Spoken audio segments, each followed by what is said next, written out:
Thanks so much. Thank you, Rob, and thank you for having me here today. I'm not quite sure how I'm going to compete with next week's programme. But having said that, I've only spoken at one other Google event, and that was at Zeitgeist a few years ago, when I was basically chairing the likes of Stephen Hawking, and David Attenborough was there, Mo Farah was leading the morning run. So I'm not quite sure how to compete with them either. I can't really tell you about the secrets behind quantum physics. I'm not sure I'm going to be much use in proving your personal best at 800 metres, and I have no idea what lies beneath the ocean floor.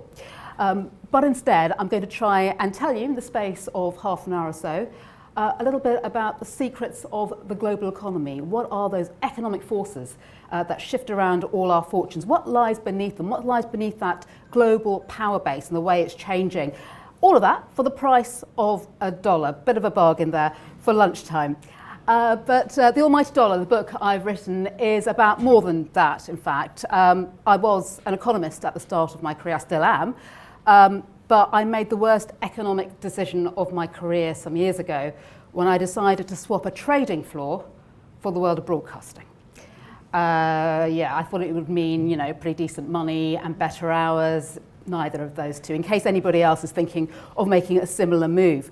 But the reason I did it above everything else is because I was frustrated at the way that economics was viewed as this, not just the dismal science, but the distant science that people didn't understand. It didn't matter to them. It was too complicated. Why should we try and explain it? It was worthy, but frankly dull.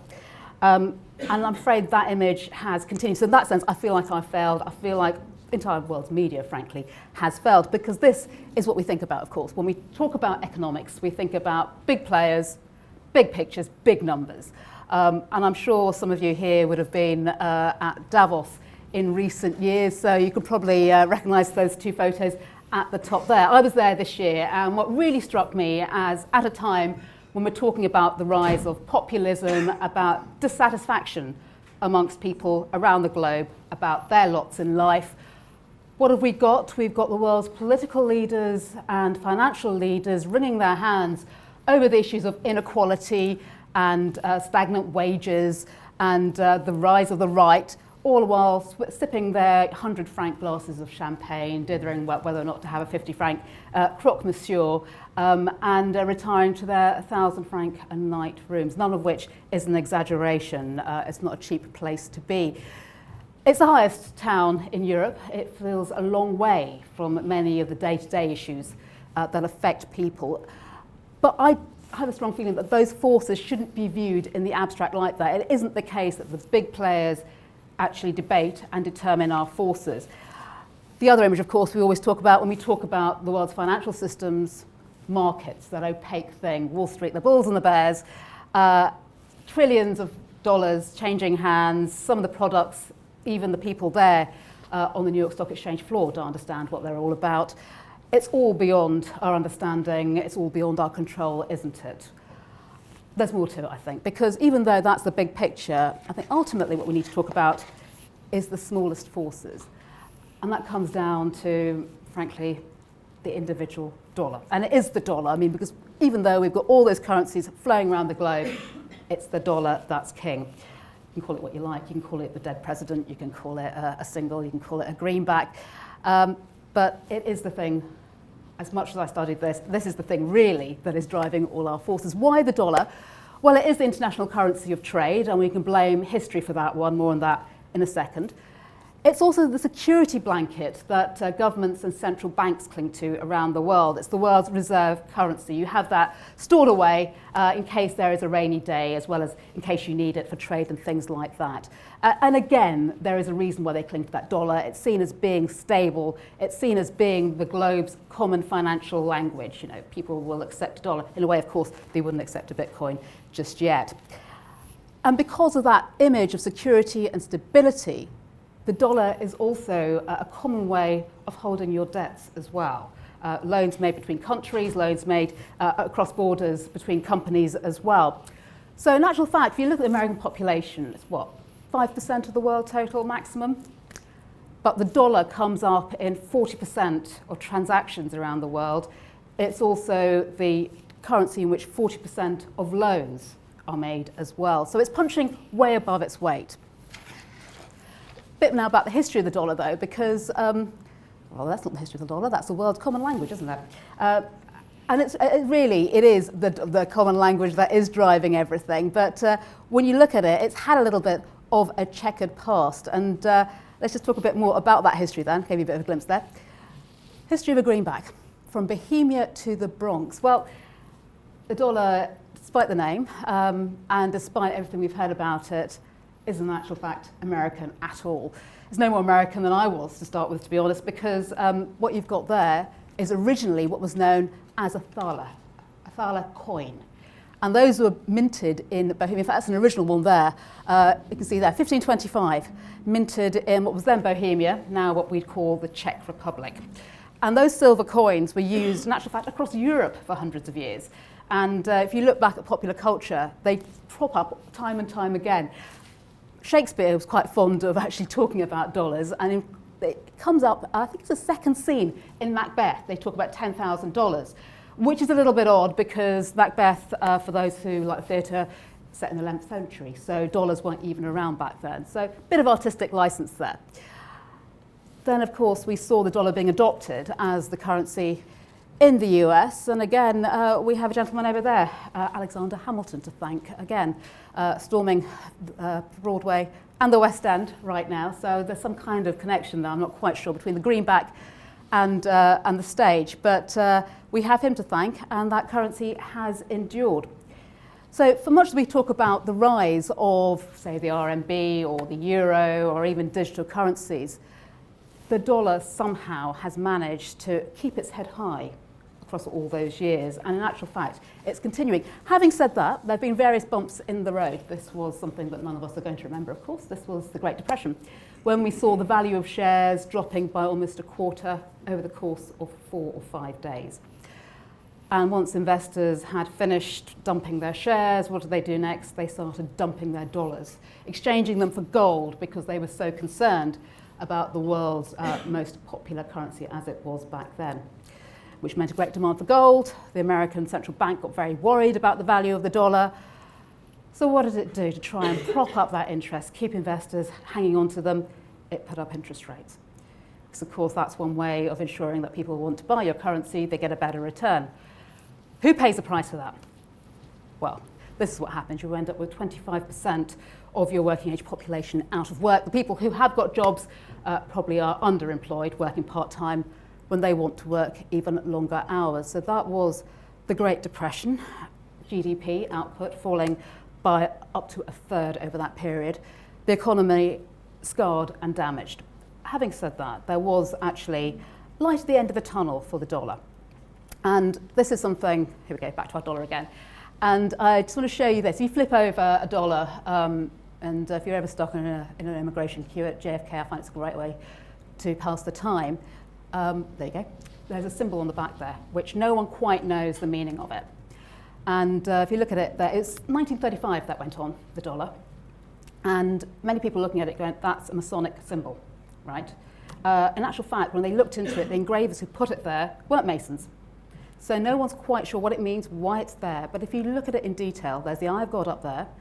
God favours our undertaking. And at the bottom, the New World Order. And it was under FDR that was put on. And, you know, strangely, was he psychic? Nobody quite knows. But it did actually was quite an accurate predictor of the way things were going to turn out. Because what happened after the Second World War is there was a conference at a town called Bretton Woods, you've probably heard of, which was set up to enable there be lasting peace, financial stability around the globe. What came out of it was, in many ways, the main victor of the Second World War, and that was the dollar. It was cemented there as the international currency of trade, and also that currency of last resort, that currency that was being used primarily for the bank's reserves. It was linked to the value of gold. It was referred to as being as good as gold. And all the other currencies, in turn, had their values actually linked to that. That particular setup didn't last. But the legacy of all that was that to this day, as I was saying a little bit earlier, we still do use the dollar as the currency for doing trade in, and also as that security blanket. And what does that mean? Well, ultimately, whether we like it or not, whether we're using dollars every day, whether we're seeing them, whether they're electronic, it is touching all our lives every day. And through the choices we make, that impacts on the economic forces around the world and the way that influence and power shifts as well. So what I thought I'd do was have a look at the dollar and its journey around the globe. Look at a sort of series of episodes of what might happen if you followed a dollar around the globe. What does that tell us about the powers there? And it's not an unusual journey. There's $12 billion notes in circulation, almost 12 billion. And about half of them are outside of the US, half of them, which sounds extraordinary when you put it that way, but they are. So it's not an unusual journey by any means. So in terms of looking at that journey, let's start in the home of the big spender. Let's start in the US, where 1 in 6 of every dollars of GDP, output income, however you want to look at it, each year is generated in the form of consumer spending. So, it's a nation of big shoppers, and even though that's something that people look upon as being a negative, it's a very important thing indeed. And this particular transaction, we're going to look at something that happens, here we go, every day. We're going to look at a shopper who does what many of us do, shopping trip, end of it, you just chuck something in the trolley. If anyone's been to IKEA, you know exactly how this works. You come out spending more than you thought with things you think, I didn't really need that, but it's in there anyway. In my example, I looked at a woman who'd been in a Texan branch, doesn't have to be Texas, of Walmart, who puts a radio into her trolley. And it's cheap. It's going to give her some enjoyment in the kitchen while she's cooking dinner that night. But the main thing is, it's made in China. And that's something that is a very important relationship indeed, because Walmart, it's all about piling it high, selling it cheap. That's the logo it was basically founded on many years ago. And to make that happen, increasingly, it means turning to China to supply the lines. You've got tens of thousands of suppliers in China just making stuff for Walmart. Walmart actually buys more from China than the whole of Germany does. That's how important that relationship is. And between them both, they've come up with liners that can make the journey across in 5 days, which is, as you can imagine, a pretty busy route right now. Of course, the ships going back the other way aren't nearly as full, which adds up to something quite different. This has quite a big impact, of course, on the American economy. I lived in New York about a decade ago, and this bridge in New Jersey, in Trenton, always fascinated me. It's the Trenton Bridge, and it's lit up, say, Trenton makes, the world takes.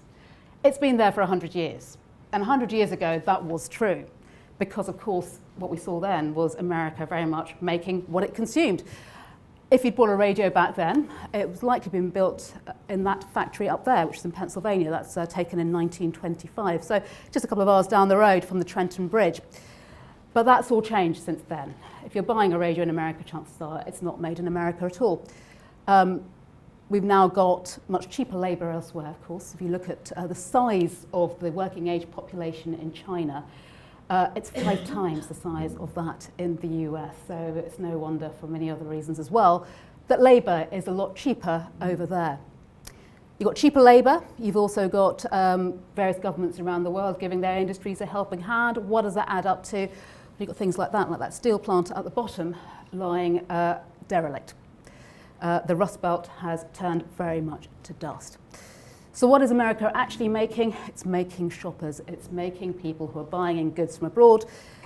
And that all adds up to a massive big trade deficit. There we go. That's up $566 billion.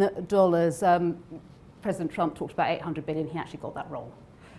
That's the amount of goods they buy in. This is the goods bought in minus the goods going out. But what he has actually touched a nerve with, obviously, is what this means to the American economy. The fact that if America's not making, if it's buying from elsewhere, that does impact on incomes, it does impact on output, it impacts on jobs, hence make America great again. It's not everything, though. There are some things that America still excels in. Boeing is saying that over the next couple of decades, it expects to get $1 trillion worth of orders from China, which is extraordinary when you consider the way Chinese manufacturing is evolving. But that's because America still excels in the higher tech areas of manufacturing, it still has a speciality, it has a comparative advantage. But you can't live off aeroplanes, of course. So we've now got this trade war emerging on the other side of the Atlantic. What does that mean? Well, it means that Trump puts up barriers and things like steel and aluminium, saying everybody else is playing unfairly, this is putting my manufacturers out of business. The likes of Europe retaliate, saying, okay, we're going to put charge on things that you still make, like Levi's jeans and Harley Davidsons. No one wins, of course, because what you end up with higher prices, you end up with less business being done ultimately, you end up with less output. The cost of actually making those things goes up as well. So in many ways, it's the populations both who are losers, and that's why we've seen trade wars coming down rather than coming up in the last few years. But what does this mean for China? Well, of course, if America's taking, China's making. It's all happening there in the Shenzhen factories. So many of them now, 20,000 suppliers there, grinding out stuff for Walmart. That altogether, you've got the Pearl River Delta, which is the biggest megacity now on the planet.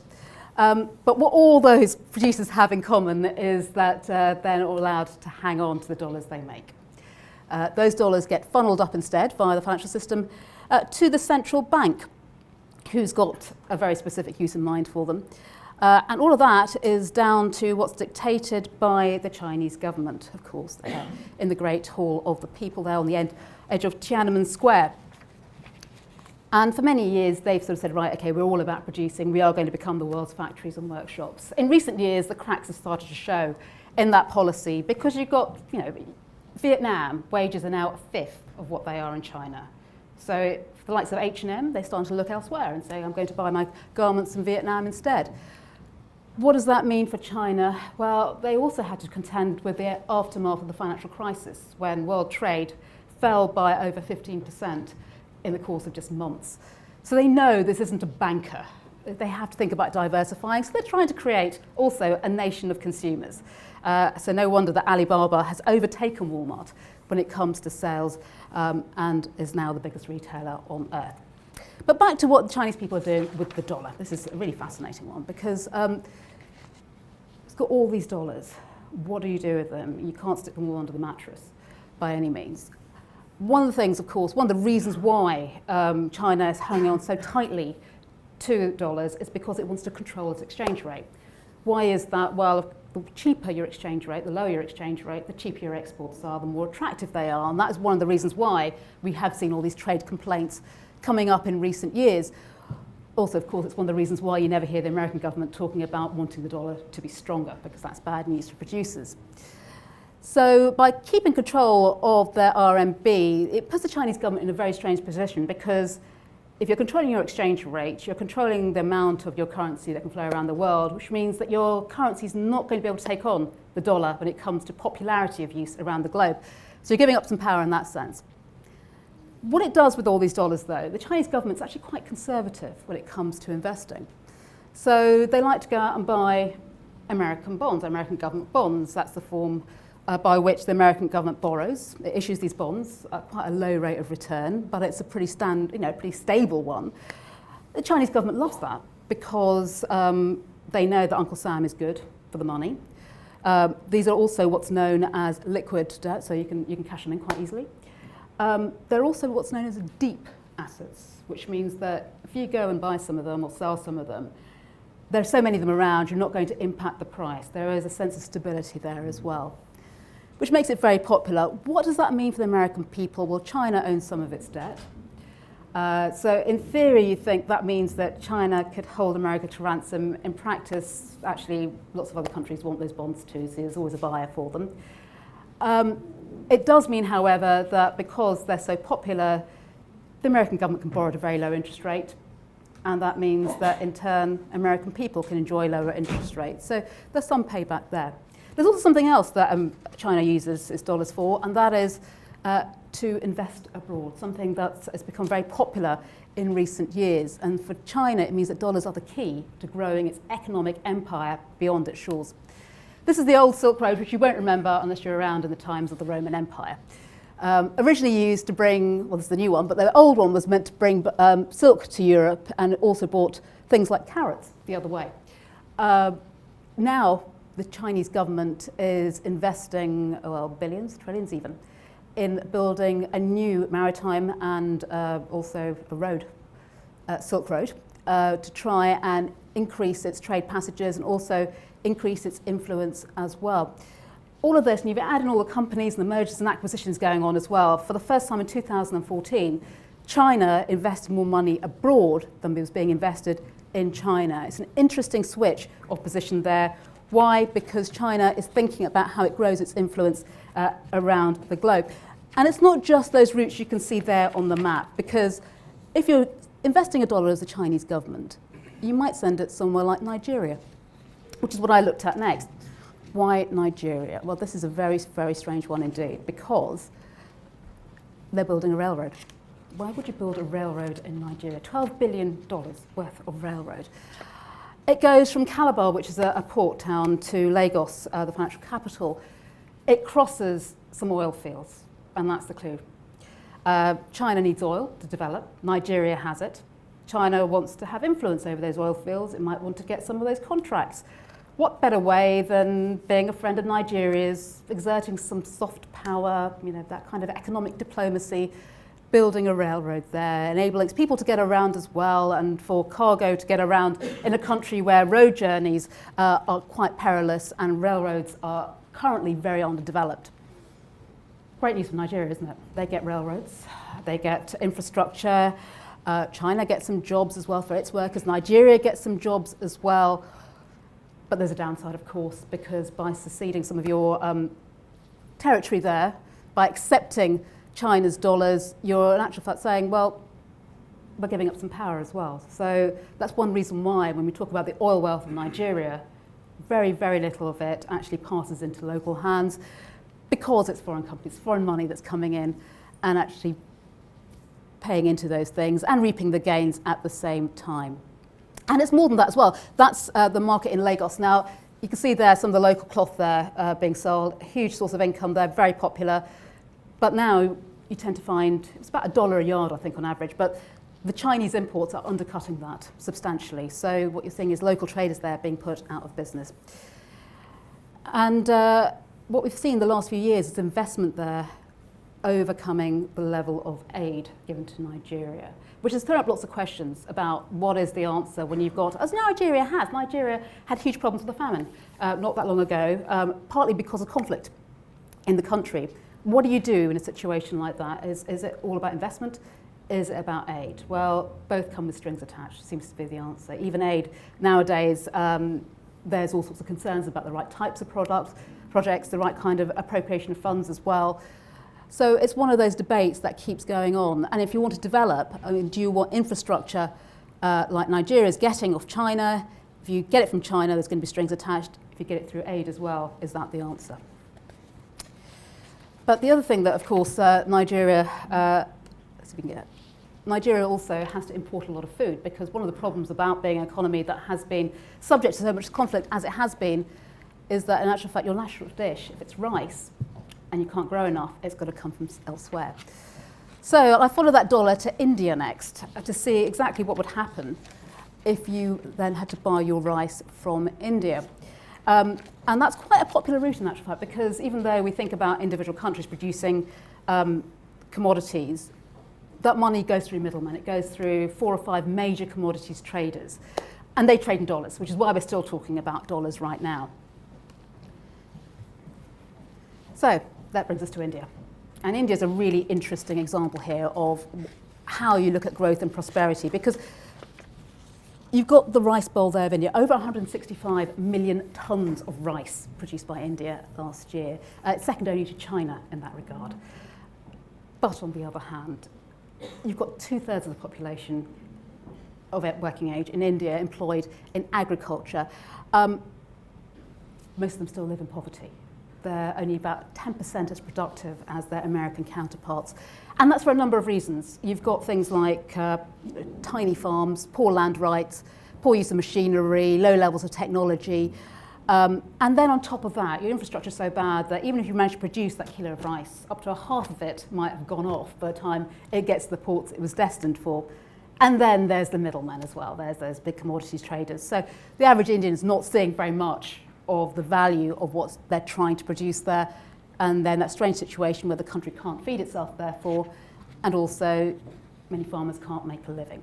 That's one side of the Indian economy. We know it's the fastest growing major economy right now. Why?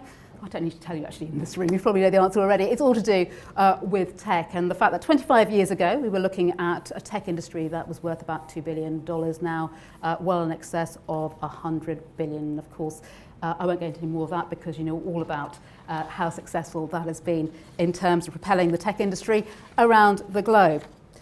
But it means that India's taken a very strange route to get there because most countries undergo an industrial revolution, right? India didn't. India's kind of jumped ahead. It went, I'm not doing industrial revolution. I'm not exporting like China did, manufactured goods. I'm going to go straight to tech. Does it need to have the middleman? Probably yes. If you look at what's going on in India, you've got 65 million people living in slums. People moving out from rural areas saying, I can't afford to live here. I'm moving to the cities, but there's nothing for them. So the government's trying to get a handle on that by saying, well, we need to think more about investing. They're trying to attract foreign money, which is quite a departure for the Indian government, and also trying to involve more technology. They also tried this strange experiment of doing away with 500 and 1,000 rupee notes, demonetisation, partly to weed out the informal economy, tax evaders, dodgy activities. India is an unusually cash-based economy. Didn't quite work because the people who were professional enough to be dodging taxes and you know, the big timers were actually able to put their money into other things as well. Gold jewelers were working through the night. People who really suffered in that kind of experiment were housewives, the people who had money hidden under the bed because they couldn't explain where it came from, so they couldn't exchange it for the new notes. So it didn't quite work there. But on the other hand, one of the things that did happen is you did see a greater growth of things like, digital banking took off in a big way, and also you get things like rickshaw drivers who now accept digital payments as well. So it did have some impact. But really, the government, when it's trying to modernise, has to look at more traditional routes. It has to look at things like investing. It also has to look at building roads. As I mentioned there, an awful lot of produce gets wasted, simply because India doesn't have the roads to connect its 650,000 villages. But it wants to change that. So the government's got a very ambitious road building project, upwards, depending on which estimate they want to quote on which day. It's either 20 kilometres or 25 miles. So it's quite a big difference between the two. But we'll just accept that they're trying to build more roads. But to build roads, you need oil, because oil is what goes into road surfaces as well as into the cars and trucks that drive on them. Where are you going to get that oil from if you're India? How about Iraq? So let's follow that dollar onto Iraq. Okay, and that is the Misan oil fields. That's near Basra. And they produce a very particular type of oil, because even though we talk about crude oil, there's different grades of oil, right? The stuff that goes into cars is typically light, sweet oil. Don't drink it. It's just called that because of the way it flows and because of the way it evaporates as well if it's spilled. The stuff you use in roads is the heavier grades, the sour grades. It tends to be a bit cheaper as well. And the oil fields in Basra, they realised that they can actually get away with splitting this into the coarser stuff and selling that on at a discount. And India is quite literally lapping that up. So if you've got a ready customer there, it's not just India. If you look across the world, on average, each man, woman and child uses the equivalent of over 2 litres of crude oil. This is crude oil per day if you look at consumption across the globe. That's growing particularly fast, of course, in countries like China and India. So there is a steady supply there, a steady demand there. You would think that equals power, right? Not necessarily. Having oil doesn't always mean you have more power. Oil, where there's oil, there is dollars. And there's a very specific reason for that. In the 1970s, Saudi Arabia and the US did a deal whereby the US said, well, you can use our dollars, and in return, you'll have the protection of our foreign policy, you'll have our backing. And Saudi went, thanks very much, that's great. And in return, we'll make sure we have a special relationship with you.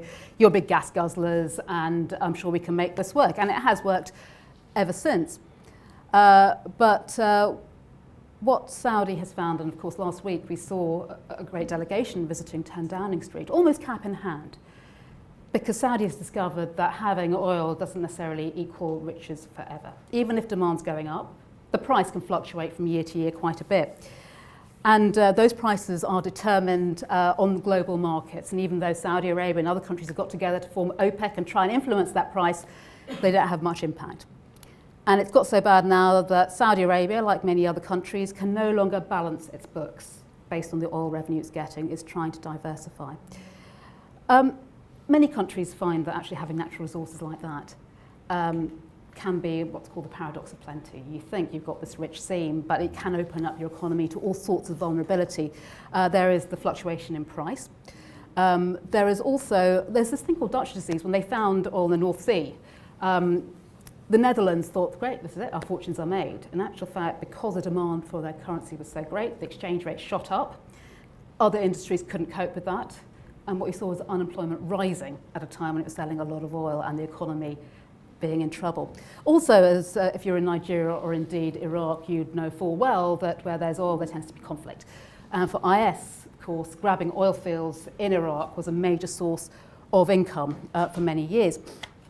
And that means that the Iraqi government, although it's got many things it probably feels it could be doing without oil income, it's very reliant on oil income, instead has to use part of it to actually defend its oil fields. So what do you do with that? Well, we're going to go over a well-worn path now because heading off to Russia. A lot of arms that you'll find, and this was true when IS ripped open barns dating back to the times of Saddam Hussein and stole weapons in Iraq. Many of them had basically made in Russia or the equivalent printed on the side. And there's a reason for this as well. There we go. The Cold War. And Russia, of course, was obsessed with churning out weaponry to show that it could compete with America, so much so that it neglected almost all other forms of manufacturing. It was all about creating the means of destruction. It was all very much along Soviet planning lines. You had quotas for how much you produced, how it was produced. Fathers followed, their sons followed on. The factory dictated your every way of life, your housing, what was in your houses. Those times are now gone, but Russia then found that this was still its area of expertise. It's still very much at the forefront. It's second only to America. And the way they sell as well, they sell to their friends. So America supplies the rest of NATO, for example, Saudi Arabia. Russia, a lot of the developing world. But again, Russia's going to have to think about how that changes over the coming years, because China's saying, we can make this stuff cheaper. And also Russian soldiers are finding themselves quite often staring down the barrel of guns that were designed in their country. Weapons fall into the wrong hands. And that's before you consider all the ethics of the dark side or creating the means of destruction as well. There's two things that Russia is dependent on for the money it gets: its weapons and also oil. Its economy overall has been pretty unstable, and that goes all the way back to the times of the Cold War and before. So while Russia was churning out arms to protect its border, in its cities, America's currency during the Cold War was actually having a heyday. Everyone from hotels to prostitutes in Moscow were accepting dollars. Why? Because you could use those to spend in hard currency stores, which had stocks where times when shelves were empty elsewhere. And we may think of Russia pulling the strings today in terms of fixing elections or fake news or however we want to look at it. But America still holds some economic power, and that's still true for this day. Why? Because it was all about trust. People didn't trust the ruble, and money is about trust. You've got to trust its value, that it's going to keep that value. It's going to be an acceptable means of exchange, and it's something you can use to repay debt. The dollar fits the bill a lot better than the ruble throughout the Cold War, and indeed since as well. A lot of the oligarchs, if they want to keep their money safe, hold on to it in dollars.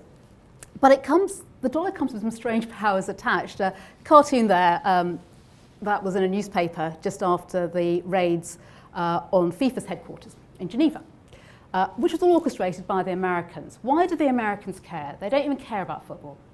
They call it soccer.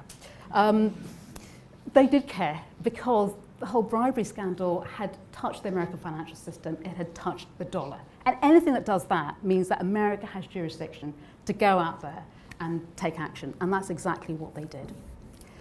Another way that America's tried to wield its economic power, along with Europe, of course, is sanctions. after Russia's actions in Ukraine a few years ago.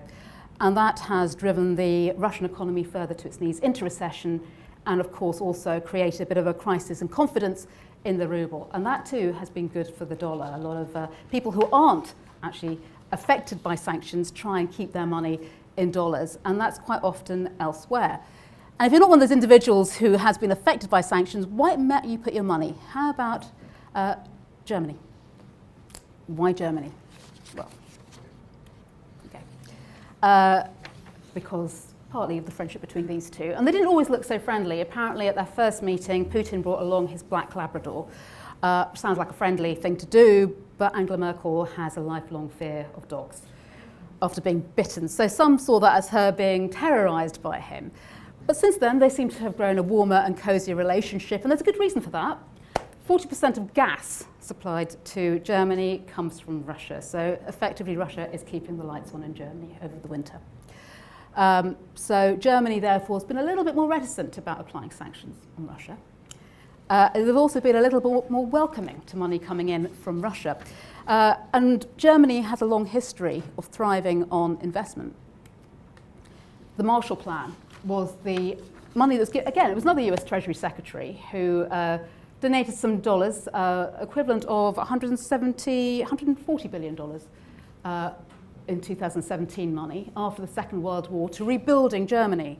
Sounds very altruistic, but it also came about because America was concerned that otherwise Germany would fall into the hands of communists, and therefore they'd be facing another opponent. It also meant a ready market for their goods. That was the idea, instead of which Germany grew into a massive industrial superpower and also created the financial system that you need to enable that kind of growth. Russia has a lot of money in Germany today as well. That there is a refinery invested in by the Russian energy suppliers. In actual fact, Russian energy suppliers account for about half of Russian money going into Germany today. But it also means that it's an attractive place. For example, if you're an arms dealer who's got $1 that you want to use for your retirement plan, what could you do? You could buy property in Berlin, for example. And that's the kind of example I looked at in the book. All that money ploughing into Germany means it's, of course, the biggest economy in Europe now. It's been the architect of the single market and also the kingpin behind the euro. Let's talk a couple of minutes to talk about the euro, because the euro is an interesting one. American bankers were really scared about the creation of the euro. They thought it would take over from the dollar as the world's leading currency, its most eminent currency. Hasn't quite happened. The euro is still there in central banks' reserves. It's still seen as a relative source of stability, but some see it with a sense of suspicion, partly because of the way the euro came about. And that was because there was various entry criteria. You know, all the countries joining it had to be basically driving at the same speed in the same direction. They fudged some of the rules for that one, for Germany as much as for Greece. So what you ended up with was economies who very quickly became quite clear that one interest rate wasn't going to suit all their interests. That's quite different, of course, to America, where you've got one currency, one interest rate, and one political system as well.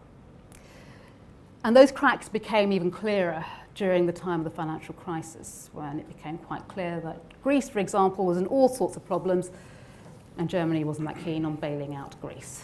They were very different economies, and because of that, questions are still being asked about the future of the euro. And that's thrown its whole credibility into question, and it carries on. The UK, of course, decided after several tests not to join the euro. It looked at everything. It even looked at how much Mars bars costed in each European country to try and compare how convergent they were with each other. But it decided not to. And at the time, many thought that was a huge mistake, and that what we'd find instead was that Germany would be, the UK would be on the outside. In fact, it became the world's largest financial centre. Is that going to continue? Well, who knows? Of course, the dollar lies beneath a lot of the financial crisis, but the UK being the financial centre, what we saw was the crisis starting in America, homeowners who couldn't repay loans, banks who'd repackaged those loans into investment products they didn't really understand, those collapsed, financial system over here feels the wobbles. You get queues outside of banks like Northern Rock. And then we get quantitative easing. We get all that money pumped in, effectively meant to create loans to be doled out by institutions. Did that work? Well, the global economy is back on its feet again, so it seems to have worked. On the other hand, when you look at the evidence, only a small part of that money seems to have been filtering through into consumption. Most of it seems to have just bumped up asset prices once again. Debt levels are now at a point now when people are worrying again about the possibility of another financial crisis. But another thing that worries people is whether or not we can remain the financial capital. We've still got the dollars flowing in, partly a consequence of location, language, and as you all know, London's the best place in the world to live. But the way the conversations are going now between the government and the European Council, that might be something that's under jeopardy. And of course, so many businesses now are looking elsewhere for trade deals. So I talk about the dollar going back home because you've got a business person there picking up a dollar at a foreign exchange bureau to go back to Houston. And over in Houston, pays it over to the concierge of his hotel, who happens to be the woman we see at the beginning, buying her radio. And that throws up questions about whether America can be made great again. And it also touches on this disease, this very real disease, which is the productivity puzzle, which is affecting the whole of the Western world at the moment. Which is that per hour, we've not really seen output increasing at any great speed since the financial crisis. Why is that? We've had a lack of investment, nerves, of course. There's also technology and the fact that we may not be measuring these things properly. Whatever is going on there, until we sort out that puzzle, we're not going to be able to compete with the emerging globe. So in looking at all these journeys around the world, one thing becomes clear. It's the dollar that's keeping globalization in business. And it's not the big dollars, it's the small dollars, which add up to a very big sum indeed. It's all those individual decisions people are taking around the globe. What kind of goods to buy, where to buy their oil from, where to invest their money. And that's how those economic tides are turning. And as those tides turn, it's creating a global shift as well in power bases. What's keeping the wheels turning? It's not so much real money, it's imaginary money. It's all that debt we've created, and we've learned a lot of lessons since the financial crisis. That, though, central banks don't want to know about it. Many of us don't want to know about it. It keeps our finances going, but it's debt. That's the big elephant in the room. What does the future look like? Well, we could see the RMB, if the Chinese government changed their attitude a bit, coming up the stakes. We could see the euro perhaps looking a little bit more solid. Digital currencies might be the future, although at the moment I think it's a bubble. But at the moment, it's the dollar that still reigns supreme. Thank you.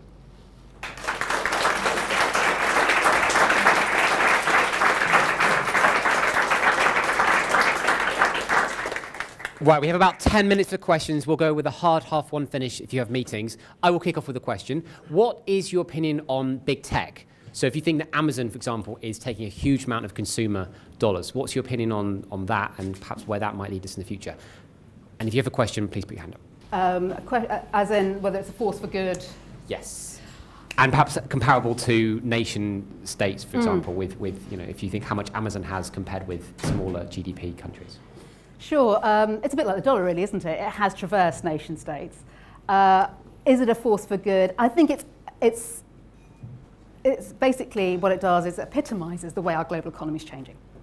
And it epitomizes all those forces of globalization. It's like, yeah, we're all using consumer power to get the American dream on the cheap, right?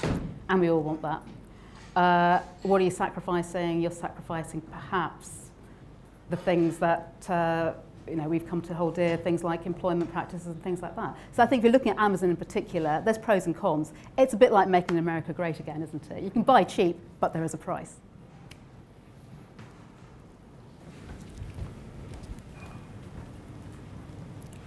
I wanted to ask a question about the choice of telling a story about the dollar, because I imagine as an economist you'll have used lots of models, mathematical models, to describe these phenomena.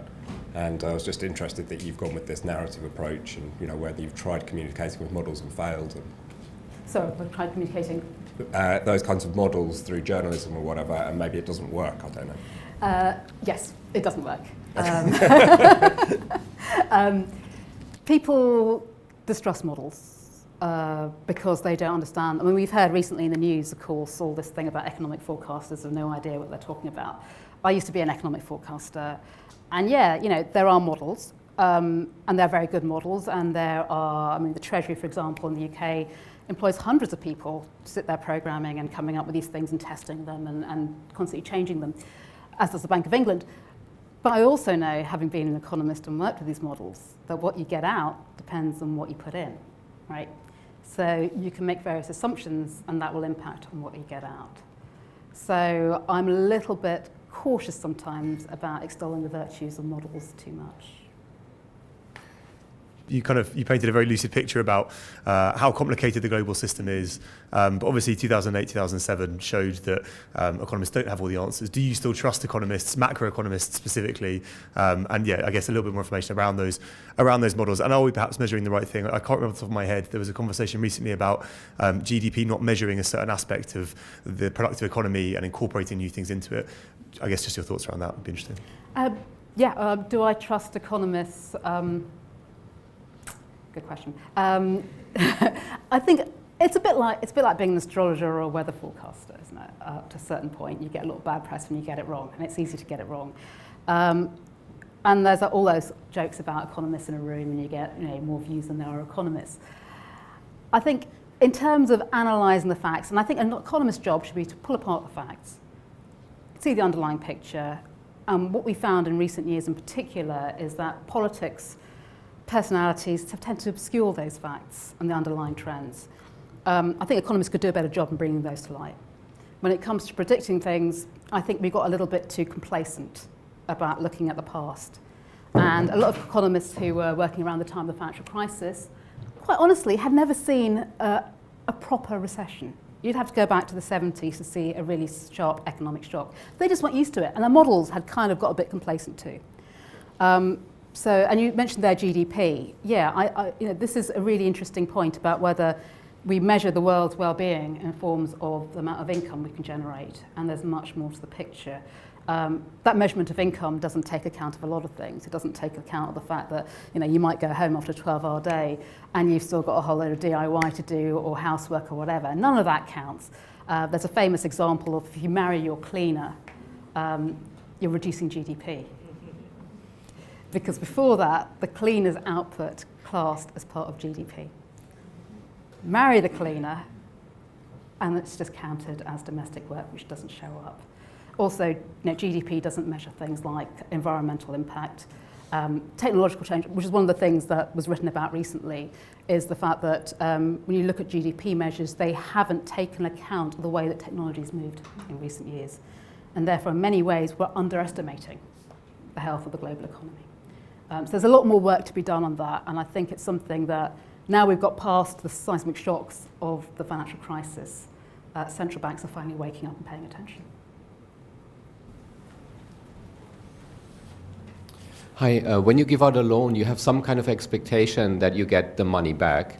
But given that countries have such a big debt, in particular the US, why does it not all collapse? Because, is it feasible that you can get the money back? Is it feasible you can get the money back? America's counting on the fact that everyone wants, America in particular, is counting on the fact that everyone wants dollars to trade and to keep in bank reserves. And that's why it can sell those bonds, and that's why it can fund its deficits and ultimately its debts. It means that America is seen as being good for the money, but yeah, if every bondholder, if America and Japan China and Japan got together and said, what do you think, should we ask for our money back? That could undermine the economy. It's one reason why the yen has never taken off in a big way as a major reserve currency, because investors around the globe have been so concerned about the state of the amount of debt Japan has that they don't see it as being a stable and therefore ultimately attractive economy. But because the dollar has a special status, because it's required for other things, America doesn't suffer that problem. I'll go with one more and then we'll round off. What do you think, so outside of Brexit, what's perhaps the next big thing coming down the line that we should be aware of that perhaps people aren't aware of? Is it aging population? Is it unforeseen tech, AI output, or something? What's front of your mind that we should be thinking about? Yeah, I had something up there about ageing population, which I didn't talk about because I was conscious of time. But as we're talking right here, Philip Hammond's on his feet talking about the state of public finances here in the UK. He's talking about the next couple of years. But to me, the big problem that's looming for all of us is the fact that populations are aging. And that puts a whole different kind of emphasis on the finances we have, public finances and private finances, and the way we live, the way we work, and the way we fund everything. And I don't think any government has really thought that one through. And every time they try to stick a toe in the water, things like dementia tax, of course, hugely controversial, but there is a valid issue hiding under all of that, that somehow we're going to have to think of the fact that the average person who's over 64 costs 4 times as much in healthcare as someone under the age of 16. And someone's going to have to pay for that bill. We're going to live longer, we're going to live better and longer, hopefully, but how do we pay for that? And I think that's something that has to be the subject of much debate. And hopefully them at Davos might get their heads around it as well. Brilliant. With that, please join me in a massive round of applause for Dharshini.